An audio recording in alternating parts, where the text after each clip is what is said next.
Syekh Nawawi Al-Bantani adalah seorang ulama Indonesia bertaraf internasional yang menjadi imam di Masjidil Haram. Beliau bergelar Al-Bantani karena berasal dari Banten, Indonesia. Beliau merupakan ulama produktif yang menulis kitab-kitab penting sebagai referensi pembelajaran pesantren. Selain itu, beliau merupakan salah satu ulama sufi dan sering disebut sebagai penyambung sanad ulama Nusantara. Syekh Nawawi Al-Bantani lahir di Tanara, Banten pada tahun 1813 Masehi atau 1230 Hijriah. Beliau lahir di lingkungan pesantren yang menjadi keseharian keluarganya. Ayahandanya bernama Kiai Umar bin Araf dan ibunya bernama Zubaidah. Beliau merupakan keturunan ke-12 dari Maulana Syarif Hidayatullah atau Sunan Gunung Jati, tepatnya dari jalur putra Maulana Hasanuddin atau Sunan Banten I.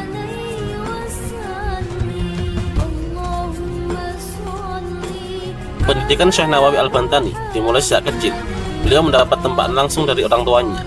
Beliau mengaji dengan ayahandanya kitab-kitab nahwu, syarah, fikih, dan tafsir.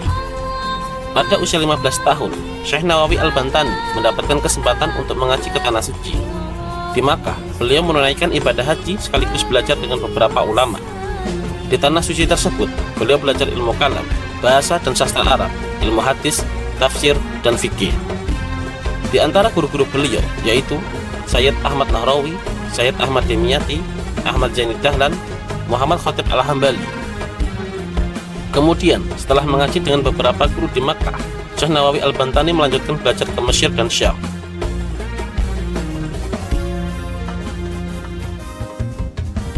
Kemudian, Syekh Nawawi Al-Bantani sempat pulang ke tanah air untuk sementara selama 3 tahun. Ketika itu pada masa penjajahan Belanda, kawasan Banten tidak dalam situasi yang kondusif. Beliau menyaksikan praktek-praktek ketidakadilan, kesewenang-wenangan, dan penindasan yang dilakukan pemerintah Belanda terhadap rakyat. Tak ayal, gelora jihad pun berkobar.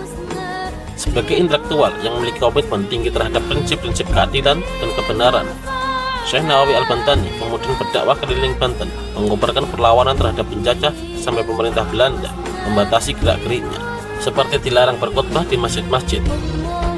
Bahkan belakangan, beliau dituduh sebagai pengikut Pangeran Diponegoro yang ketika itu sedang mengobarkan perlawanan terhadap penjajahan Belanda. Hingga akhirnya beliau kembali ke Makkah setelah ada tekanan pengusiran dari Belanda, tepat ketika puncak terjadinya perlawanan Pangeran Diponegoro pada tahun 1830. Begitu sampai di Makkah, beliau segera kembali memperdalam ilmu agamanya pada guru-gurunya. Dalam catatan perjuangan kebangsaan, Syekh Nawawi Al-Bantani termasuk bagian ulama pejuang yang berani melawan kuasa penjajah. Bahkan ketika di Makkah, beliau menghimpun santri-santri Nusantara agar menolak penjajahan dengan tidak mengikuti adat istiadat dan sistem yang diajarkan oleh Belanda. Salah satu di antaranya adalah penolakan untuk mengikuti pakaian ala pejabat-pejabat Belanda. Tentang waktu kehidupan Syekh Nawawi Al-Bantani terkait dengan perjuangan para santri dan kiai pada tahun 1888 di Cilegon. Sarjana-sarjana yang dididik oleh sistem kolonial atau peneliti yang menggali dari arsip kolonial akan melihat bahwa peristiwa Cilegon 88 merupakan pemberontakan. Namun, dengan perspektif yang berbeda, peristiwa ini dapat dilihat sebagai perjuangan untuk melawan kuasa kolonial. Jaringan Thariqat yang menjadi tulang punggung pergerakan juga terkait dengan jaringan santri kiai yang melibatkan Syekh Nawawi Al-Bantani sebagai epicentrum pergerakan. Peristiwa ini terjadi pada tanggal 9 Juli 1888 di Cilegon, Banten. Gerakan ini dipimpin oleh Haji Abdul Karim, Haji Tubagus Ismail, Haji Marzuki, dan Haji Wasid. Haji Wasid merupakan murid Syekh Nawawi Al-Bantani selama mengaji di Makkah, yang kemudian kembali ke tanah air dan mengajar santri di kampung halamannya, Beji, Cilegon.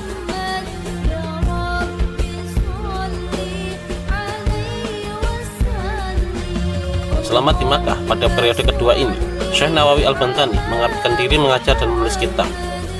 Sebagai ulama yang mengajar di Makkah, Syekh Nawawi Al-Bantani menjadi jembatan mata rantai jaringan ulama Nusantara dan Arab. Beliau merupakan salah seorang ulama yang mengajar di Masjidil Haram, Makkah Al-Mukarramah bersama dengan kawan seperjuangan beliau, yaitu Syekh Ahmad Khatib Al-Minangkabawi dan Syekh Mahmud At-Tarmasi pada akhir abad 19 dan awal abad 20.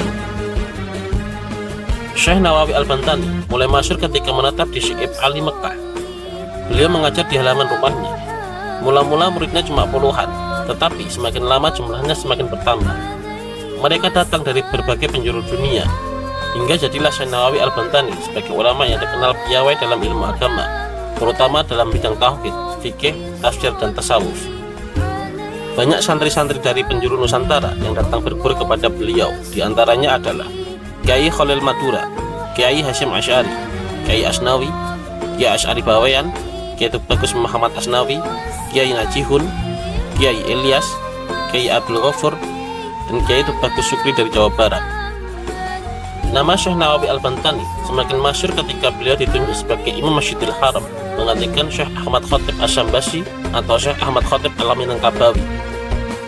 Tidak hanya di kota Makkah dan Madinah saja beliau dikenal, bahkan di negeri Suriah, Mesir, Turki, hingga Hindustan namanya begitu masyhur.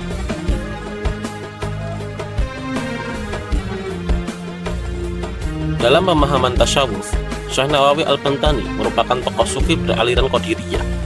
Aliran ini berdasarkan pemahaman pada ajaran Syekh Abdul Qadir Al-Jailani.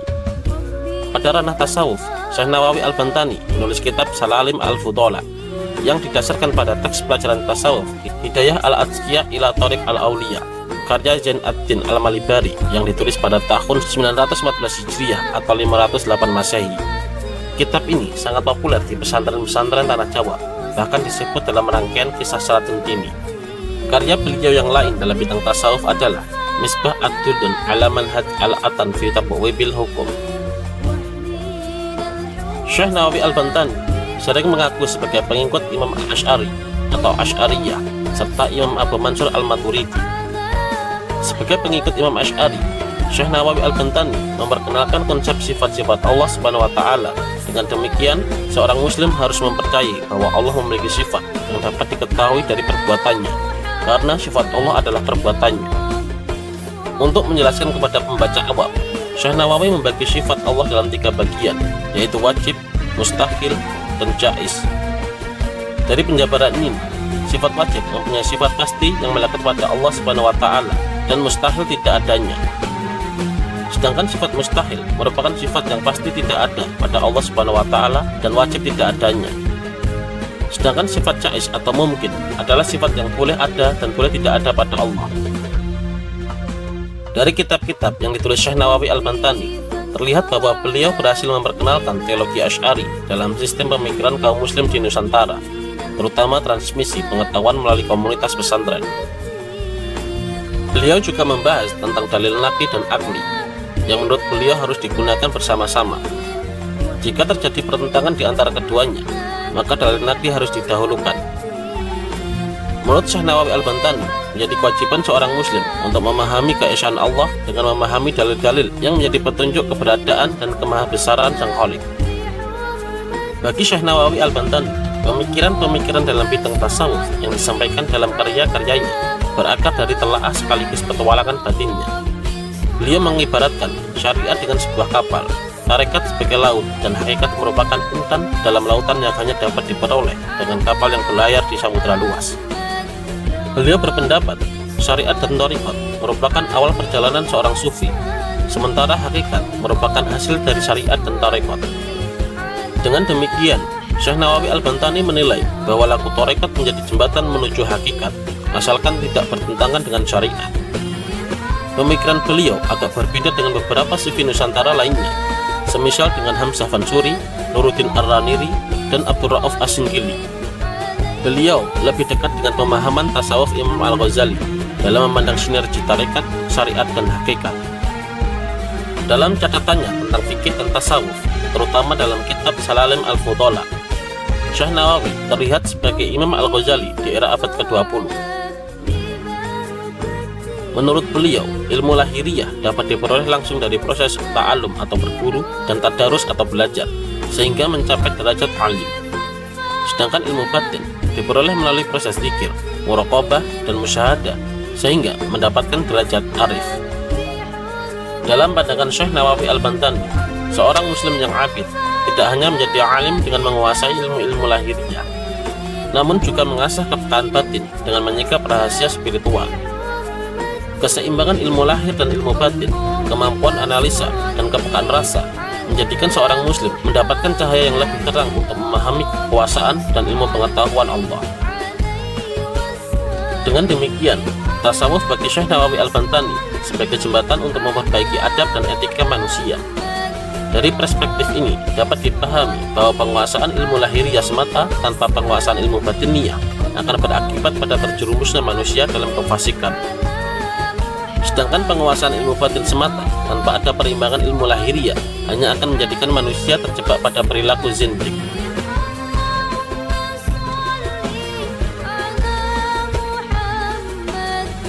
Syekh Nawawi Al-Bantani merupakan penulis yang produktif dengan karya yang populer di komunitas pesantren Nusantara.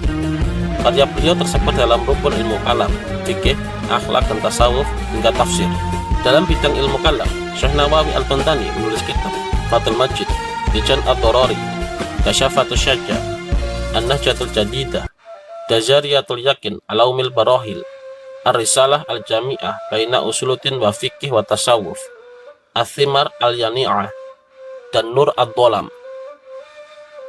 Kitab-kitab karya beliau dalam bidang fikih adalah At-Tausyah, Sulam Al-Munajjat, Nihayatuz Zain, Mirqat Asyu'ud At-Tasdiq, Uqud Al-Lujain fi Bayani Hukuk Az-Zawjain, Utul Habib Al-Gharib.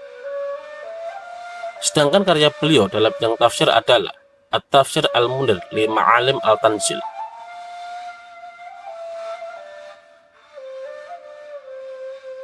Syekh Nawawi Al-Bantani wafat di Makkah pada tanggal 25 Syawal 1314 Hijriah atau 1897 Masehi. Makamnya terletak di Jannatul Mu'alla, Mekah. Makam beliau bersebelahan dengan makam anak perempuan dari Sayyidina Abu Bakar As-Siddiq, yaitu Asma binti Abu Bakar As-Siddiq.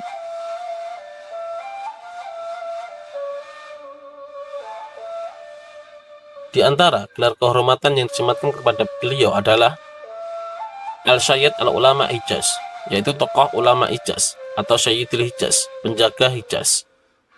Nawawi Ats-Tsani atau Nawawi kedua. Al-Imam wa Al-Faham Al-Mutaqiq, tokoh dan pakar dengan pemahaman yang sangat mendalam. A'yan Ulama Al-Qarn Ar-Ram Asyar li Al-Hijrah, tokoh ulama abad 14 Hijriah. Imam Ulama Al-Haramain, imam ulama dua kota suci. Asy-Syaikh Al-Faqih, disematkan oleh kalangan pesantren. Bapak Kitab Kuning Indonesia, disematkan oleh para ulama Indonesia.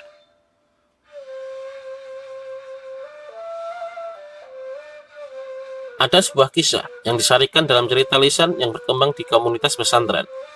Suatu kali, Syekh Nawawi Al-Bantani sedang menulis syarah kitab Hidayah Al-Bidayah, karya Imam Al-Ghazali. Saat itu, lampu minyak yang digunakan untuk meneranginya padam. Padahal ketika itu beliau sedang menaiki unta. Sungguh ketekunan dan kesungguhan tiada tara menggambarkan betapa Syekh Nawawi Al-Bantani tidak menyiapkan waktu dalam menulis. Kemudian beliau berdoa memohon kepada Allah, bila kitab ini dianggap penting dan bermanfaat untuk kaum muslimin, semoga Allah memberikan sinar agar beliau dapat melanjutkan menulis. Setelah itu, tidak disangka-sangka, jempol beliau mengeluarkan api hingga bersinar terang. Kemudian beliau dapat dengan tenang melanjutkan menulis. Telah menjadi kebijakan pemerintah Arab Saudi bahwa orang yang telah dikubur selama setahun kuburannya harus digali. Tulang belulang si mayat kemudian diambil dan disatukan dengan tulang belulang mayat lainnya. Selanjutnya, semua tulang itu dikuburkan di tempat lain di luar kota. Dan lubang kubur yang dibongkar dibiarkan tetap terbuka hingga datang jenazah berikutnya terus silih berganti. Kebijakan tersebut dijalankan tanpa pandang bulu, hingga menimpa pula pada makam Syekh Nawawi Al-Bantani. Setelah kuburnya genap berusia 1 tahun, datanglah petugas dari pemerintah kota untuk menggali kuburannya. Tetapi yang terjadi adalah hal yang tak lazim. Para petugas kuburan itu tak menemukan tulang belulang seperti biasanya. Yang mereka temukan adalah satu jasad yang masih utuh, tidak kurang satu apapun, tidak lecet, dan tidak ada tanda-tanda pembusukan seperti jenazah-jenazah yang lainnya. Bahkan, kain kafan penutup jasad Syekh Nawawi Al-Bantani tidak sobek dan tidak lapuk sedikit pun. Terang saja, kejadian tersebut mengejutkan para petugas. Mereka lari berhamburan mendatangi atasannya dan menceritakan apa yang telah terjadi. Setelah diteliti, sang atasan kemudian menyadari bahwa makam yang digali itu bukan makam orang yang sembarangan. Langkah strategis pun diambil, yaitu larangan dari pemerintah untuk membongkar makam Syekh Nawawi Al-Bantani. Jasadnya lalu dikuburkan kembali seperti sedia kala.